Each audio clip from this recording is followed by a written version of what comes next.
Hi guys, it's me. It's Tuesday morning, 6 o'clock. I came home yesterday.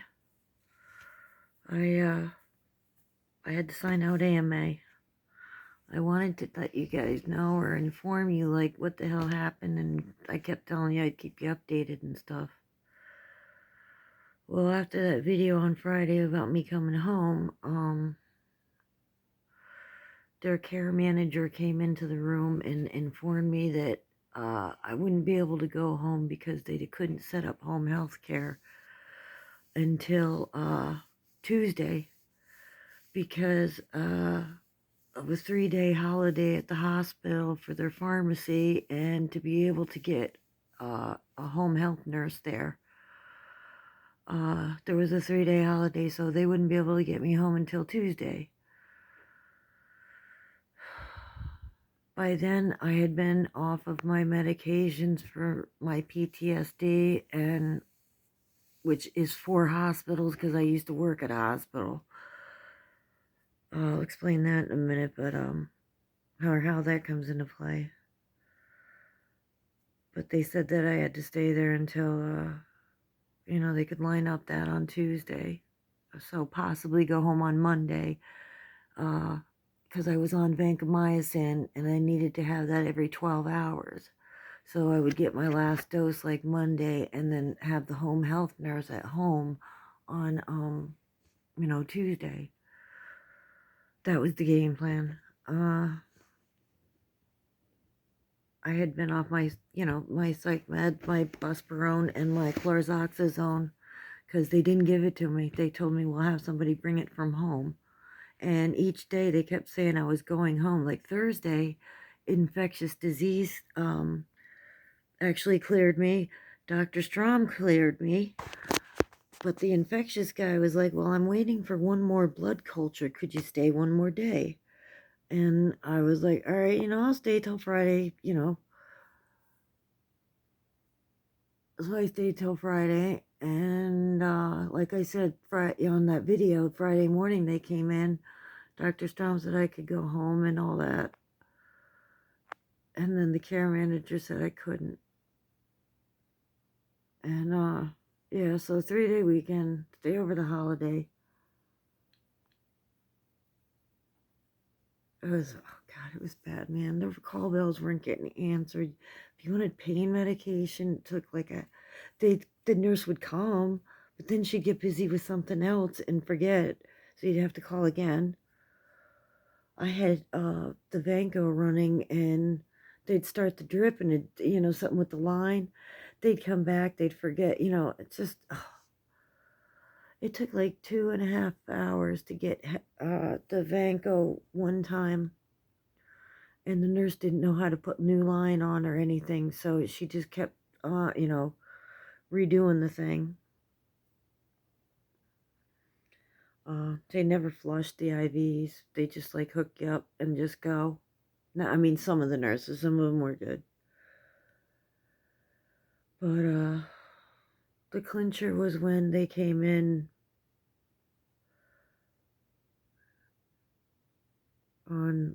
yesterday was Monday. I gotta get my days straight. Yesterday was Monday. They came in on Sunday and informed me that I wouldn't be going home till Wednesday. And that was the clincher. I was done. I'm like, no, it ain't gonna happen. No, I'm not. I can't do it. No. No, with call bells being answered. I was listed as diabetic, cardiac, altered mental status, so I had alarms on everything. The food had no taste. You got no salt. You got nothing. Finally, like I said, Friday, Sephra showed up, and she helped me get a bath finally. I couldn't do my hair. There was no way to do my hair. Got a bath, and she brought me my psych meds, so I finally got some of that in me. So finally by Sunday, when they told me this, I had like my emotions under control, because plus I thought I was done with menopause, but man, did this bring it back on. Whoa.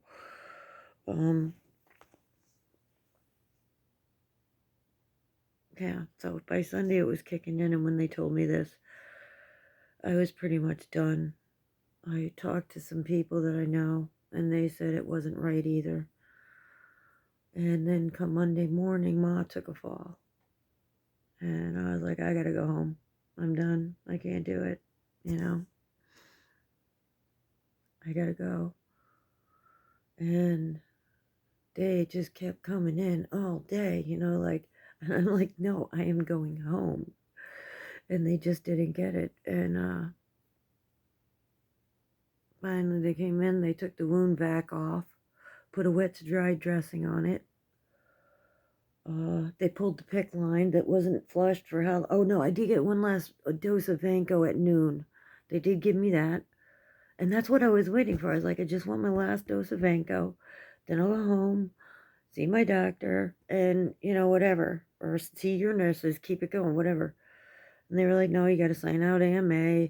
And they kept doing the psychological torture of your insurance isn't going to pay for it. Blah, blah, like all that crap that they give you when you try to leave. Your insurance isn't going to pay for it. So finally, Monday morning, Steffi gives my insurance, Geisinger Gold a call, tells him about the 12-hour wait in the ER, tells him about not having my psych meds all week and having bring them from home. And Geisinger Gold said, no, you'll be covered. Everything will be fine. Just go if you want. So I signed out AMA yesterday. And today I am calling my physician, and I'm going to go in and see him. I have learned that I can't go without my family. They did not understand that my PTSD was the hospital. I used to work there, so when you're laying in a room and you're trying to get better and you're trying to heal and deal with things, excuse me,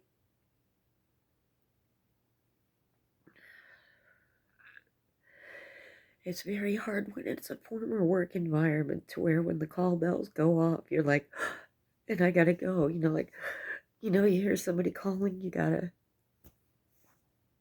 and they weren't getting it.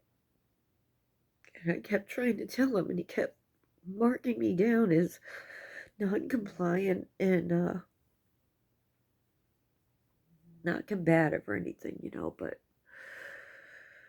just like that. And they weren't understanding, like, you guys took away my psych meds, and so anyway, yeah, it was really hard to deal with things in there because every time something happened, I felt like I needed to go take care of it.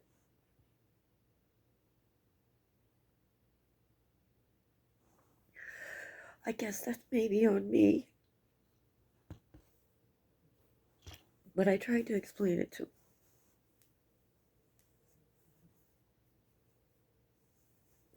So, anyway, sorry. Very, very sorry. Right now, where I'm at, here, let me turn this. I got my foot in the splint still. With the thing falling off. They never had ortho come to look at it or anything. Still in the same thing. I told them, but since I left the ER AMA after 12 hours of waiting, I guess I don't get ortho. Ain't that great?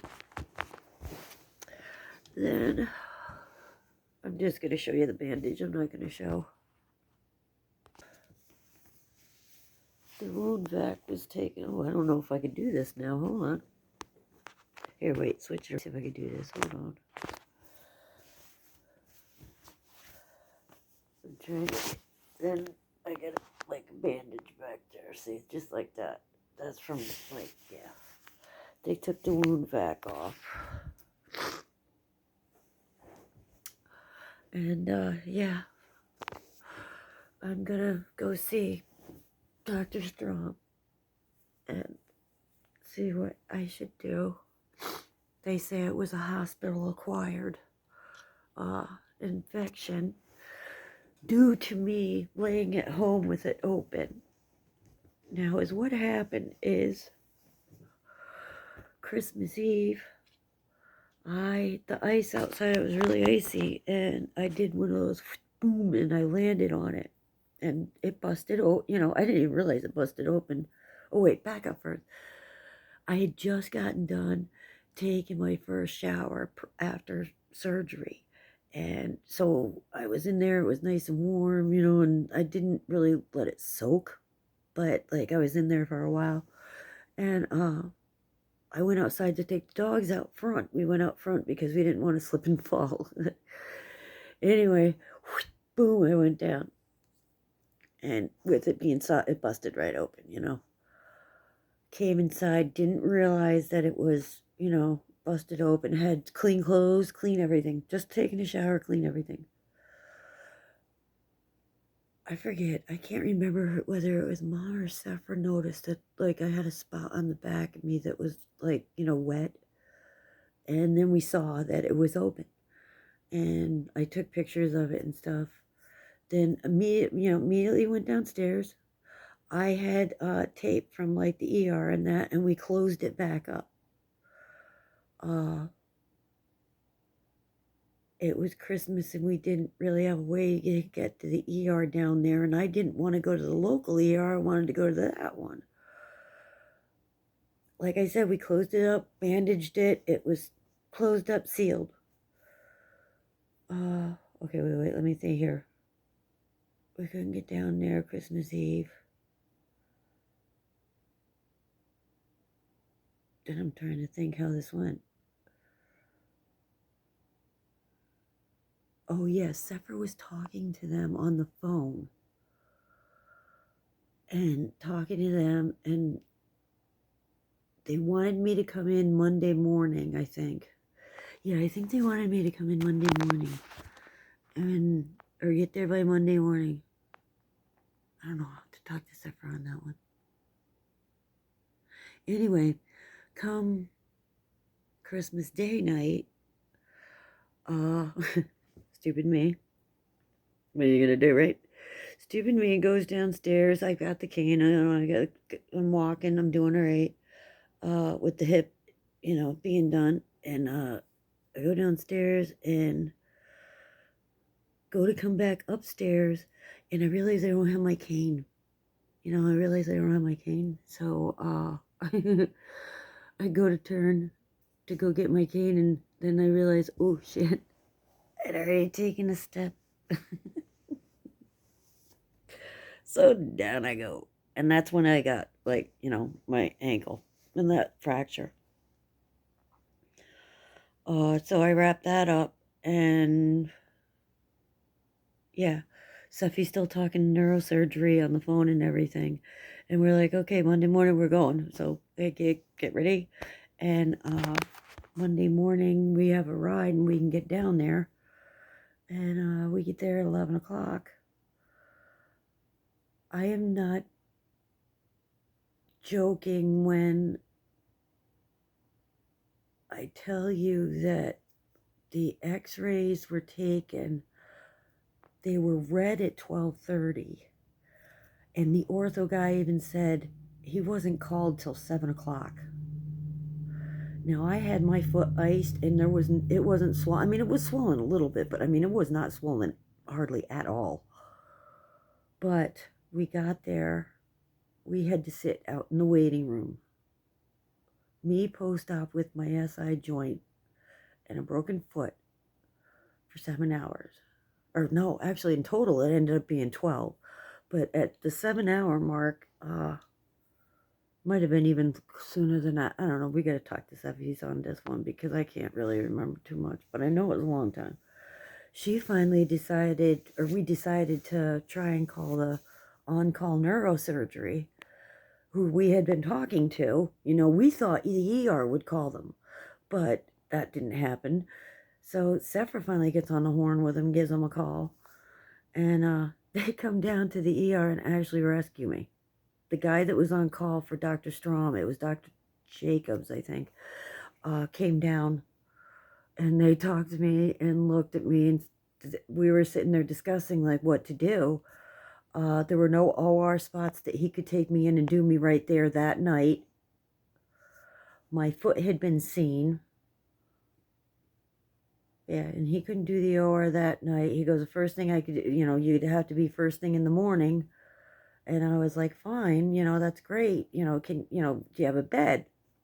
And he's like, no, I can't. I have no beds. I can't admit you. You'd have to go out into the waiting room and wait.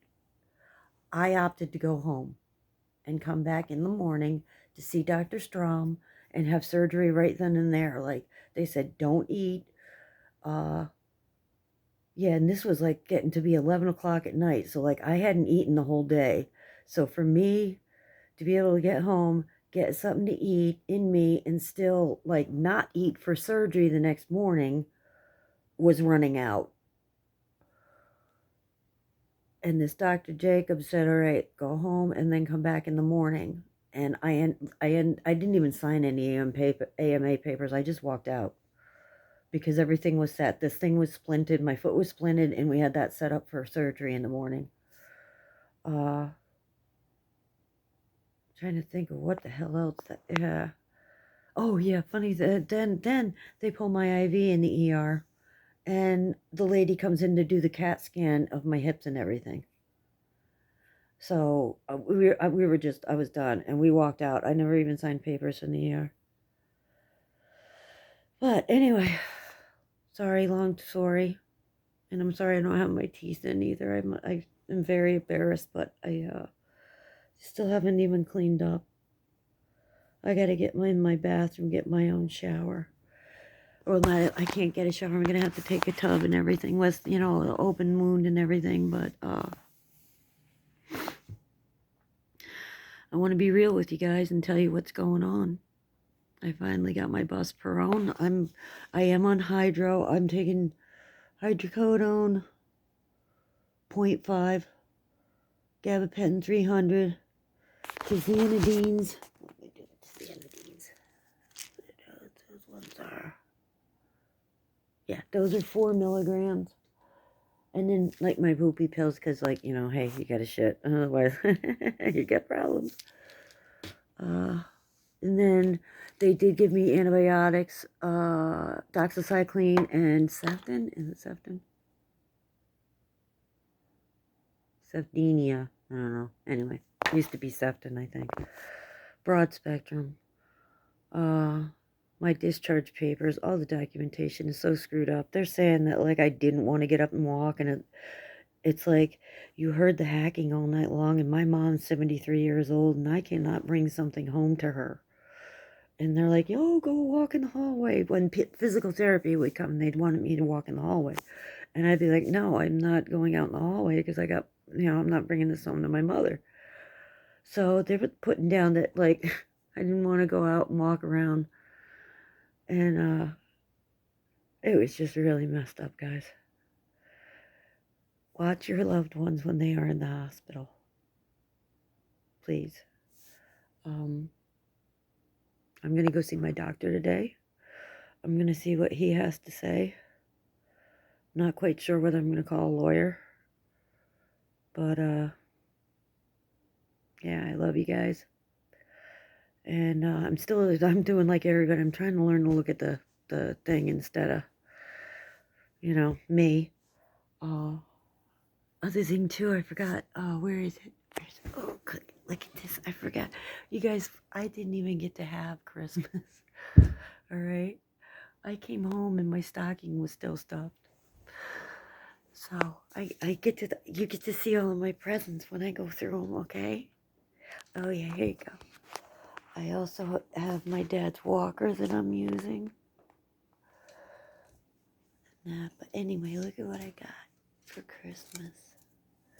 I got a new camera.